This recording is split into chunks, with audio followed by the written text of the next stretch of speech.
গোটা শহরেই যখন কবরখানা।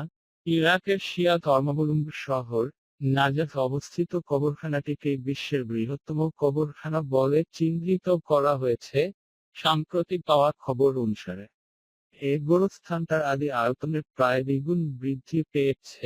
অন্যতম কারণ হল, ইসলামিক স্টেট যুদ্ধে যে সংখ্যক শিয়া ধর্মাবলম্বী মারা গিয়েছিলেন, তাতে এর আয়তন বৃদ্ধি করা ছাড়া আর কোনো উপায় ছিল না।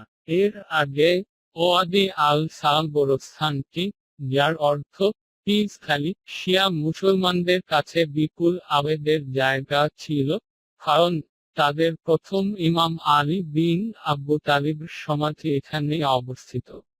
এই কবরখানাতে প্রতিদিন প্রায় 150 থেকে 200টি সমাহিত করা হয়।